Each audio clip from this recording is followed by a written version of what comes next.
billionaire class and the richest New Yorkers got that way because they earned their money. We know the rich inherit their wealth. Elon Musk, Donald Trump, Ronald Lauder, Dan Goldman. The work we have to do is to get out and say, when Donald Trump cut taxes, he took money that belongs to us. Democrats and Republicans are both playing games with our livelihood. The cuts in benefits that we're experiencing are not the fault of one political party. It is the fault of corporate politics as a whole. As we know, power concedes nothing without a demand.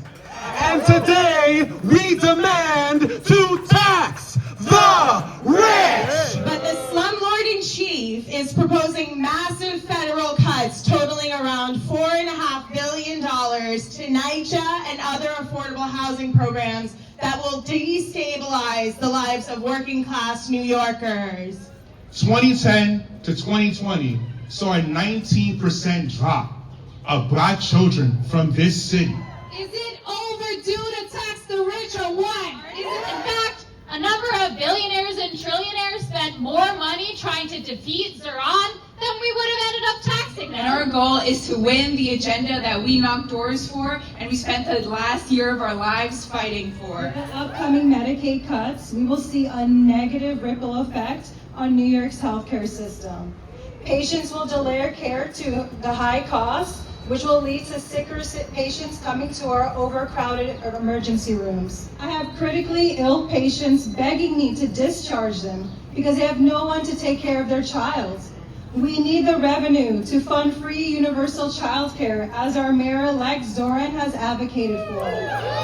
In 2021, we came together with New York City DSA and with organizations across the state to raise taxes on New York's wealthy and ultra-profitable corporations. In 2021, despite then Governor Andrew Cuomo saying that this was impossible and that the rich were gonna flee, we made him eat his words by organizing people and winning $10 billion in tax increases. Those billions of dollars went to pandemic relief and fully funding our public schools for the first time in the state's history. Tax the rich! Those hollow, careless vessels of greed that seem to have nothing to live for but money and power. I am really sad to report that right here in New York City, in the wealthiest city in the history of the country and the world, we just surpassed a record this past school year. A record of school-age kids experiencing homelessness.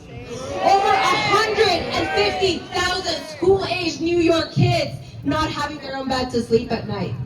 How is this possible? How is this moral? Taxing the rich is more than an economic demand. It's about telling the oligarchs that we are putting an end to this new Gilded Age. Redistributing wealth that is made by the working class to fund universal programs that benefit the working class is a fundamentally democratic socialist concern and principle. It makes sense, and this is what we're fighting for.